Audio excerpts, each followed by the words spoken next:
helped kill him, maybe. He was on the Johnny Carson show the afternoon before he died. So he had a heart attack in January of 1977 and won the Oscar posthumously in March. And then Nicole, of course, also won an Oscar and sort of, really played the height of the Oscar campaigning. She did have Harvey Weinstein in her corner at the time, who was the master campaigner and also a terrible criminal, as we now know, but really wanted her Oscar and got her Oscar too. So in my podcast, often I ask my guests at the end, what are their top 5 survival tips for having a career in the acting industry? And there's been some good ones, so if you're interested in those, please check out the podcast. So I want to know, were there any tips at all that these actors gave that might be useful for an actor? My tip is to don't start your career in a short film in the back streets of King Street. That ends it immediately. Trying to drive a car. I was trying to think of this, and I don't think actors, or these actors were particularly vocal. I mean, Peter Finch would have a long list from his time at the Mercury. They were quite dogmatic in some ways. Peter Finch was writing articles, and they had a manifesto for the theatre company, which you can find online. But you get someone like Errol Flynn, who gives terrible advice, and actually gave terrible advice to Peter Finch, because one of the things before I set out, I didn't know before writing this book, was Peter Finch and Errol Flynn starred in a movie together. It's called The Dark Avenger, and it's awful. It's like one of the worst movies I've ever seen, made in 1955. It's one of these end of Flynn's career, cheap, retread of Robin Hood. Yeah. And then Finch really wanted to be in the movie because he really wanted to meet Errol Flynn. And Errol Flynn, was kind of watching Peter Finch act, and he said, "Don't bother, don't act." And I think it was a little contagious. Like I think Finch kind of gave up a little bit after that. So that was some bad advice. There's some very lovely advice in the book that Nicole got a lot of advice because she was a child actor essentially, and I think we kind of forget that because she's such a huge star now, and she was so tall when she was a child actor that I think people forgot she was a child actor even then. But Jane Campion saw her at a ATYP performance of The Spring Awakening, and Australian Theatre for Young People. Australian Theatre for Young People, and she wanted to cast her in one of her last short films for the AFTRS. What's that acronym for? Australian Film and Radio Television School. Yes. And Nicole said no. She apparently, her principal said you can't take any more time off. But Campion wrote her a postcard, and the final line of the postcard was "Protect your talent," which was a crazy heavy thing to write to a 14-year-old, but obviously worked because I think she did protect her talent. So. What made you write this book? What's your kind of background in, or did you just kind of get really passionate about old films? Yeah, I was the film nerd at school. Like, I used to go and get the 7 weekly rentals for $7 at every weekend and go through the kind of local film archive. Part of my cultural history is in the book a little bit. While I was doing that, there was rumours going around town that Matthew McConaughey went to my local high school, and we were like, no, that can't be possible.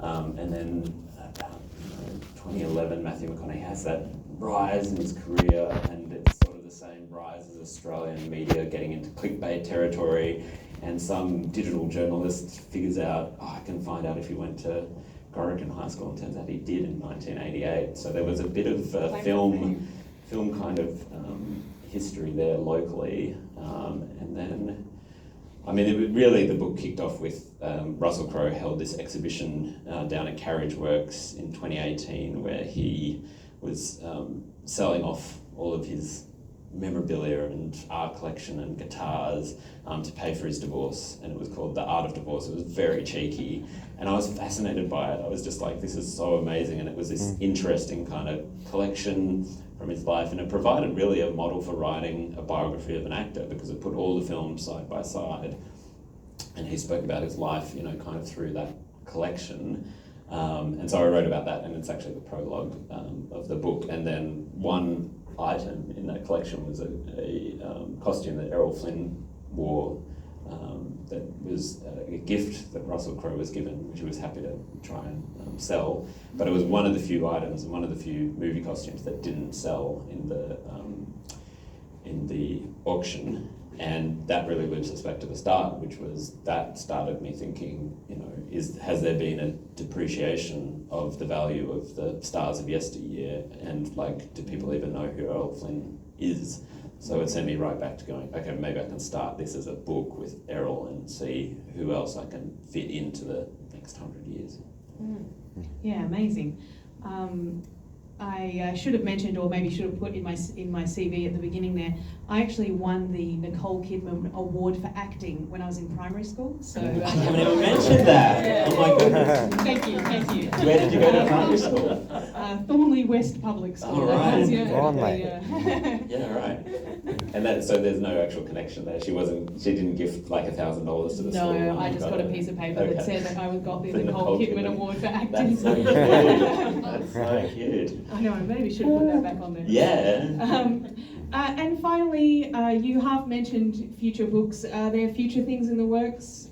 Yeah, for you? well, I'm actually doing my PhD at the moment. So, and I'm looking at film criticism and a history of film criticism in Australia. And I'm looking particularly at, there was a film critic in the 50s and 60s, Sylvia Lawson, who actually kept writing film criticism up until her death in 2017. And she was very active in trying to fight for the film industry to be restarted in the 70s, and was actually like probably in some ways the central figure in that fight. So I'm trying to write her life story at the moment. Wow, well, if there's ever any film trivia nights going, I will definitely call you and invite you to please be on my team. And that brings us to the end of the conversation. So thank you so much for sharing all of that. Everybody go buy the book. Yes. And now we have a bit of time left over for a Q&A, I believe. So if anybody has any questions that they would like to ask. Is that right, Kaya? I just wanted to know if there's any actors in the audience as well. Oh, yeah. I do extra work. Extra work. Yeah, cool. And I liked your saying, don't look in the lens. I did that in Peter Rabbit too. It's got to focus around. That's when I was mind talking to the barman.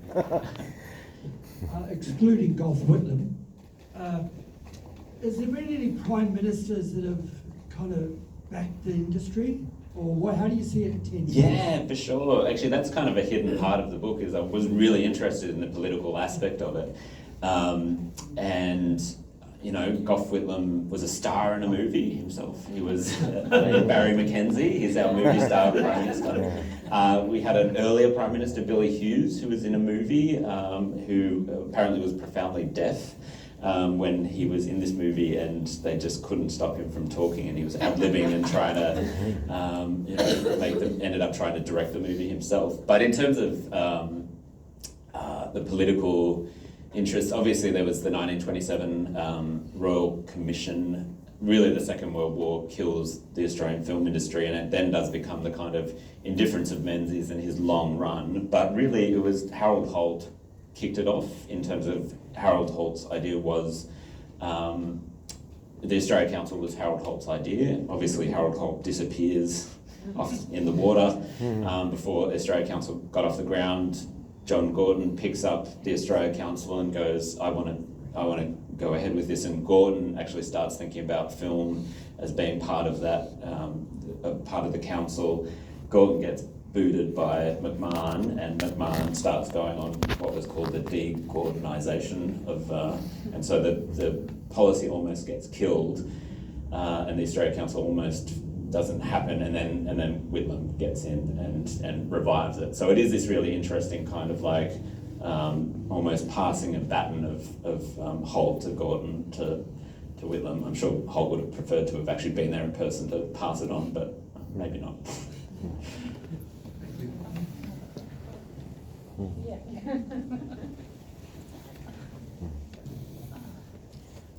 Growing up in the 90s as a teenager, Sydney, I think, had one of the best film cultures in the world. Not that I knew at the time about that. And that was how I grew, among many other influences, to have a passionate love of film and just the access to all of those wonderful films. Do you see any way in which that experience can be born again in Australia, and how? Because I would love to be able to share with others that experience that I had at one time. Yeah, I think you're hitting on something that I sort of didn't quite fully grasp when I started the book, but Australians have been mad film lovers since the very start. Even Barbenheimer. Barbie, That became a thing to see you know, Barbie and Oppenheimer in a day. Yeah, and look, Barbie's bringing everyone back to the cinema. But in terms of it is thinking about kind of cultural infrastructure in a way, and what we need to foster a really strong film culture. And Sydney is pretty lucky. Like the film festival is really healthy.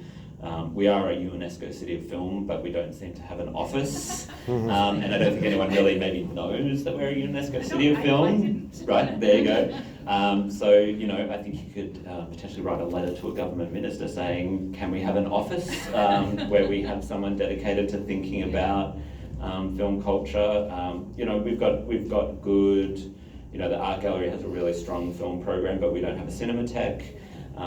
George Miller was trying to get a cinematheque at the MCA back in the early 90s, and that kind of fell over for whatever reason, partly because Melbourne was getting ACME, the classic Melbourne versus Sydney kind of divide. But yeah, there's a lot that's there, but there are a couple of key pieces of infrastructure that I think some kind of campaign could really help with. Yes. We're sisters. So I recently watched the Rod Taylor documentary, and then watching that, I then looked, the filmmakers, they made documentaries about Peter Finch, which I managed to find, and also Errol Flynn. And so I'm just wondering if you actually used those in any, or spoke to them about their research. I didn't speak to them. I didn't really speak to many people for the book. It was very like a lockdown kind of project. I did watch the Rod Taylor documentary. I don't think the Finch one ended up getting off the ground quite. It was quite a short one. Yeah. It had some interesting, our parents were huge Peter Finch fans. Oh, and, cool. They, so we kind of grew up knowing about him. Yeah, outside of network. it's been nice, people kind of getting onto that. Look, my methodology with the book was really to look at biographies, because it is essentially a group biography at its heart. And So, did you do is Elaine Dundee? Only because I tried to get it from the library. Yeah. One library, it's kind of out of print, I think. The process of writing the book was really reading a wide variety of biographies, and interestingly, Finch has the two best biographies out of all of them, which is the Elaine Dundee and the Trader Faulkner biography. And Faulkner was one of the students at the Mercury Theatre, so he had this Australian biographer and he's in the documentary. yes, and an American biographer. On the other hand, Errol Flynn had a bunch of biographies, some of them terrible, one of them calling him a Nazi falsely. And then I had a nice experience where a friend brought me a Nicole Kidman biography that he'd found literally on the street and said, can you use this? And I said, yes, yes I can. It became one of my many sources for the Nicole chapter. So, the Dundee's great. But both the Faulkner and Dundee are both worth reading. Yeah, thank you very much. So what's a close?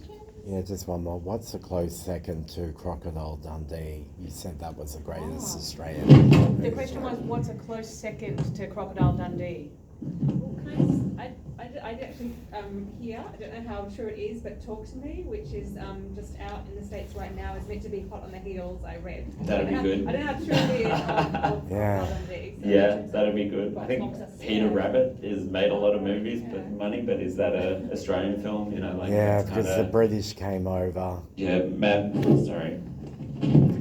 Max, those kind of films. Oh yeah, Mad Max. Come up, but again, are those Australian films? So it's sort of like, George Miller, Yeah. So that'd be a close second then. close second. Yeah. My wife has a question. Ah, there we go. Hello. Could you not ask it at home? I'm interested. I was just thinking, if you had one film from each actor to recommend, what would it be? Oh. Yeah, well, I mean, luckily there's that select filmography at the end. You can read the book, the Oh, author. yeah. You might get a signed copy. You might if want you're to, lucky. might want to have read it by now. Oh, look, I don't know. My process with writing the book was actually to watch every film that the person had been in. I felt like it would have been cheating not to do that. And there's a mention of the like not so good Yeah, films as yeah. well, which I loved. Yeah. But yeah, I mean, Flynn, you can't go past Robin Hood, I would say, as an introduction. He made, like, the thing about Flynn was he ended up as a huge cowboy star. He made a bunch of westerns. Dodge City is really good that he's in that. Gentleman Jim is probably his best film, in my opinion. Can't go past Network and Sunday Bloody Sunday for Finch. Gold Khalil, watch all of them. There's not really a bad one in the bunch, and they're all historically significant anyway. And then everyone's going to have a different Nicole film. Yeah. What's yours I then? can't say on record. Yeah, I have to I'll think. get challenged. Oh, you want it here? I do recommend Birth. I think Birth is one that's has had this amazing kind of critical reappraisal, and if you actually go back and read the original reviews for Birth in 2003, you know, it's just like madness what people thought of it at the time, but it's totally held the test of time. And one of those things about Nicole where she gains a huge amount of capital from doing commercial work, but then invests it in doing some pretty daring stuff. And I think Birth is the height of that daring too. Interesting. Okay, I think, unless anybody's got any questions, I think that concludes tonight's main program. Thank you so much, Emily and Sam, for a fascinating discussion. I'm sad there were no Tom Cruise anecdotes. If everyone could just join me in thanking Sam and Emily. Yay.